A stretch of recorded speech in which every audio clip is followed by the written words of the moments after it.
Well, we're ready to get for game two, and it's good to be back home again and play in front of our crowd. And I thought, for the most part, we did what we needed to the first game. Got a lot of people some reps and some action, which was good to see them get on the field. And of course, we want to challenge ourselves to play our best this week against an opponent that, while they did win last week, they had a really successful year last year.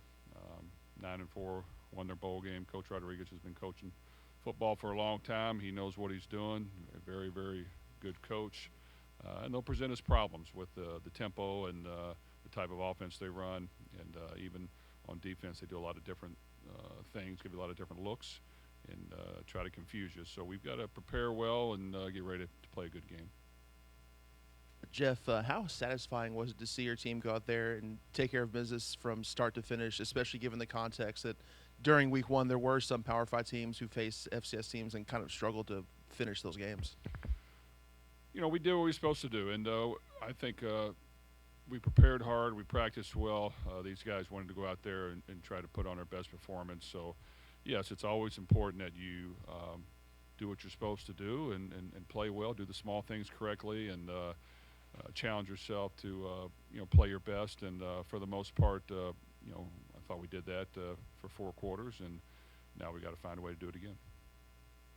You talked about switching Jaden to slot. As what was it about his skill set, or what did you see from him that made you feel good about putting him in that position? Well, Jaden has a lot of experience. He's played a lot of football here and at Cincinnati. At Cincinnati, he played some slot receivers, so we knew he could do both. We were using him mostly on the outside here, but when Colin went down, he was probably the most veteran we had that was going to be in a rotation with Ja'Cory and Chris on the outside. So to get him on the field as a starter, get all those three guys out there, all guys that are 6'2 plus, those are good targets. And he just really has a good feel and a knack for football. And I think, like I said, it's his second year in our offense. He understands it as good as anybody. He's been healthy this year, which last year he was not healthy for the most part. And so I thought he stepped up and did very good. And it was good to I was proud of him. He worked really hard to get on the field and get some action and did a solid job. When it comes to Isaac, for him to be a freshman and have the game he has played, I mean, how much more do you need to? I guess it's just a matter of more games, or what do you kind of need to see from him to kind of get him some more action? I know you talked about getting him the ball more. Well, Isaac did a really good job, and he's fast, he's quick, he's elusive, he's dangerous with the ball in his hands. He's got some speed that you just really don't coach. Anytime you play a first-year freshman in the game one, you worry about locking up, not knowing all the plays, turning the ball over. But he practices really hard, and his demeanor and his work ethic overcomes a lot of that. I think you'll continue to see him on the field. Obviously, as the season progresses and we're playing more and more teams each and every week, he's going to have to make plays and be a playmaker for us. But I think we felt confident with Maurice and Don being our veterans and understanding exactly what we wanted done. Good, solid blockers, good in the running game, good in the passing game, a good understanding of football and the type of competition we're going to see. So we'll continue to work all those running backs and get them all ready. But Isaac does have some game-breaking speed. Jeff, in special teams, used a couple of kickers. Is that kind of one of those things where Brock has separated himself, but you've got some other guys you wanted to get some reps? And then as far as punt return, Quincy looked really, really fast on that first one, but I know you used Isaac and Jaden back there as well. Is Quincy kind of that guy, at least for right now? I do think our specialists have worked really hard. There's not a huge drop-off in first and second team at all those categories that you mentioned.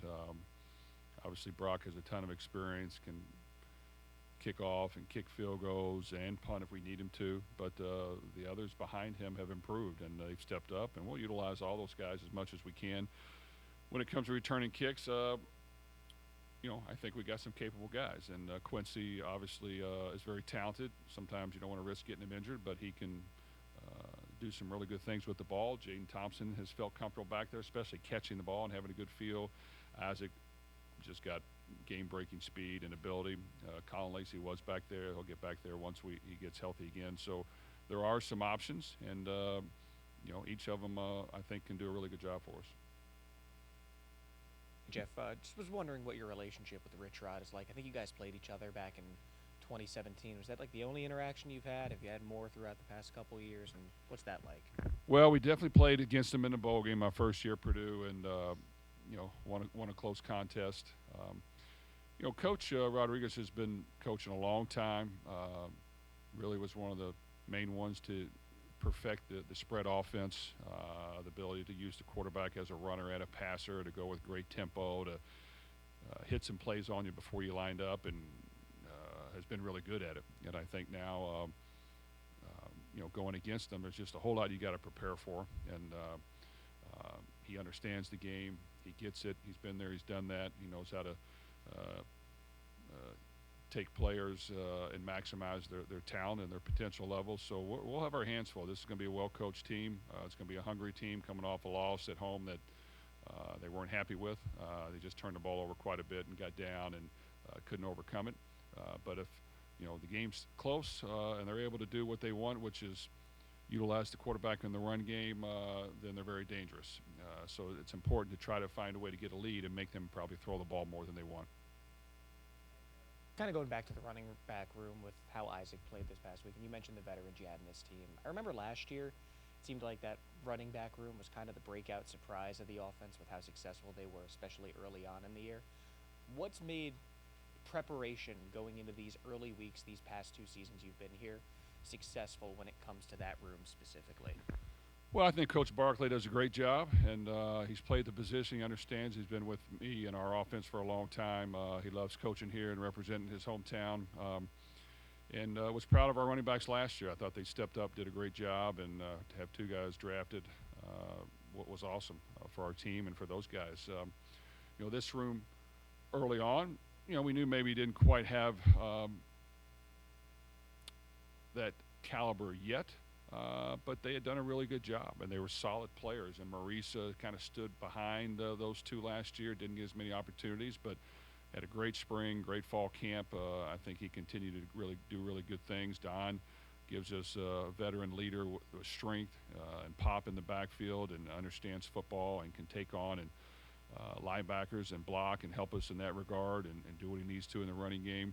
And then we got 3 youngsters, and Keewan and Isaac and Duke, that all have some really good talent. Just got to continue that strength. But they understand what we're doing. And while we want to score points and create explosive plays, when you can run the ball consistently, you're going to eliminate a lot of negative plays. You're going to eventually pop a few. When you hand it off, you're not going to get the ball bad at the line of scrimmage. You're not going to throw an interception. So it's a little safer. And if you're efficient at it, it can open up things in the passing game. But those running backs, we have felt good about them all along. Just didn't maybe have the experience on the field as the last 2, and had a strong act to follow. But I think they're moving in the right direction. Jeff, excuse me. When you go back and look at the game tape from this past weekend, was there anything that stood out to you more than others, for better or for worse? Well, I think it confirmed a lot of the things we thought, that you don't really know for sure. I think we do have depth at a lot of positions. I think at certain positions there's not a big drop-off, which is great and is going to help our football team. There were definitely playmakers we saw early on that stood out in the game, and then there were others that emerged as well. It was great to see Jaden Thompson do a really good job. It was great to see the young running backs step up and do well.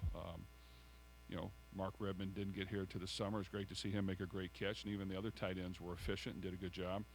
I thought the offensive line was solid for the most part. We played quite a few guys there, and on defense, we knew we had depth, and it showed up because there wasn't a big drop-off when we're rotating guys in and out. So that was good to see, and I thought we were solid on special teams, and that's always important, and you got to find a way to gain advantage. I think it just kind of confirmed what we had thought, but you never know for sure, and we'll have to do that more than 1 week against really good opponents to keep confirming that, but it was a good start. Jeff, Ron had talked in preseason about being able to move Ashton around a little bit. What advantages does that bring, especially when we saw him on 3rd down kind of moving inside a little bit? What advantages to the defensive line does that bring for you guys? Well, it's a huge advantage. We have a hard time blocking him in practice, especially when he's been moved around. as this game got going on, we didn't play Ashton a lot in the second half. Kind of sat him down, which I'm sure he didn't like. But we want to keep him healthy and fresh and ready to go because we were, had the game somewhat in command. Man, he's strong. He's quick. His effort is relentless. He can play a lot of things. He's a great leader by example. Wants to win. He's a great teammate. And he's got to step up and make plays for us against good opponents if we want to win football games. And to keep him healthy as long as we can is important because he's really good. And follow up on the defensive line. Trammell was a guy who got here late. He has obviously picked things up pretty quick. What is it about him, and kind of talk about what he did the other day opposite of that other side? It was great to see Trammell step in and play the way he did. Yes, he got here late. Didn't even start when fall camp started. Not until after we got going did we kind of get him going, and he was ready to go, and he had to complete some things, which he did. But you know what? Right away, he's twitchy. He's got speed. He's got quickness. He kind of understands it. He's slippery to block. He's not going to be as big as Ashton. He's not as thick, but he's slippery. It's hard to get your hands on him, and he's has a really good understanding of how to play football. He's been a great teammate as well, which has been great to see. Very unselfish, but he's very talented, and I think that D-line position has depth. But definitely those two guys stood out as guys that need to make plays for us every week. You mentioned Rich Rod being at the forefront of the RPO and the faster tempo and all that stuff. What weakness, an offense like that, what weakness in the defense are they trying to exploit, and where do you have to hold up the most? Well, in that type of offense, you're always going to have to account for the quarterback as a runner, which does make things harder. They need an extra blocker. They're taking out an extra defender. A lot of times when you're a defense, you're trying to be +1 in what you're doing in the run game to make sure you have an extra hat. And when he's running the ball, you don't have an extra hat. You got to be really good and sound in where you're at. You mix in the play action off of it. You mix in the tempo of them trying to get plays snap before you're ready and set and get your calls in has always been beneficial for them. The speed of the game can throw you off guard, and that's challenging. What teams have to do to find a way to beat that is you have to find a way to get a lead. You have to find a way to make them throw the ball more than they want, put them in more of a drop-back game, which they're not as efficient at. But if they can do what they want, it presents challenges. And, the techniques you got to use at defensive end with blitzers off the edge when you have all the quarterback pull and quarterback read and quarterback power stuff has to be different. And you got to give them looks that they don't think they're going to see all the time because they'll take advantage of it. And, we've worked really all off season for the first two games to have to, not knowing what the first team was going to do, but have to defend the quarterback run and the quarterback power and the different things we have to do. We've talked about it. We worked it. It's important that we put it to use this week because they would take advantage if you don't. And, Coach Rodriguez has been doing it a long time. So if he can get in the flow and get things going the way they want and get a lead, then they're at the advantage, and he's very comfortable calling games that way. So by this time last week, we still couldn't really talk too much about Amari Huggins' bruise. Now that he's on the roster, we saw him in limited minutes. What's it like seeing him get integrated back with the team, and what was the process like getting him, back here? Well, it's great to have him back on the team. I think he's happy to be here. He's got some good buddies on this team that he's always kept in contact with. He wants to play football. So, getting him back, there were some things we had to go through to get him eligible and to get everything cleared, which didn't happen to the last minute. So he wasn't able to practice a whole lot. I think as we continue to progress through the season, you'll see him out there more and more. He's fast. He's got speed. He's been in our offense before, so even though he's been gone a while, I think we can get him back up to speed. But, we got to, get him some touches as well because I do think, when he knows what to do and he's playing fast, he can be very productive for your team. I think he's eager to get on the field. He understands, hey, this is where I want to be. I feel good around this team, these guys, the coaches here, and he loves this university in town. So I think you'll see him more and more as we progress throughout the season, and hopefully we can see him more this week as well. For someone kind of in a unique situation like that, what's it like for you as a coach to get him reintegrated into this offense? Is it quicker, slower? Well, you know what?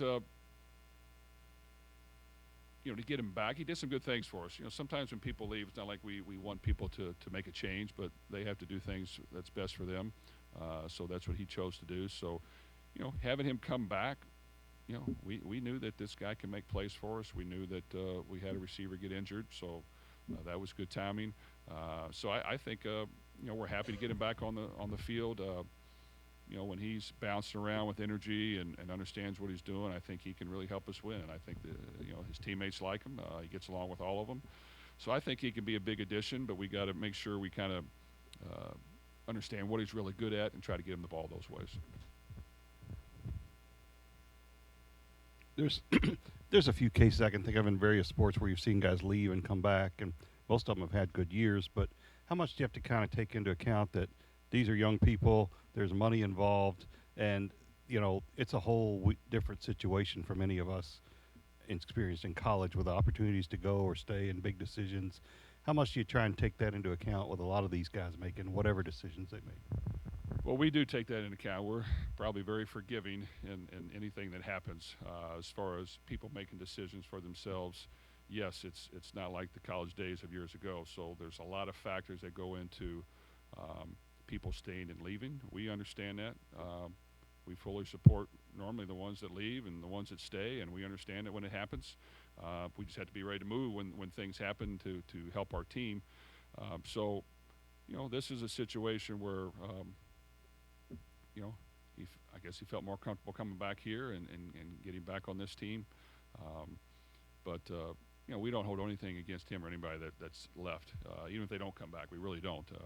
We move on. We wish them the best. Half the time we're helping them find a spot if they want to find a spot, and that's just kind of how football works. So that's why the roster change is just going to happen.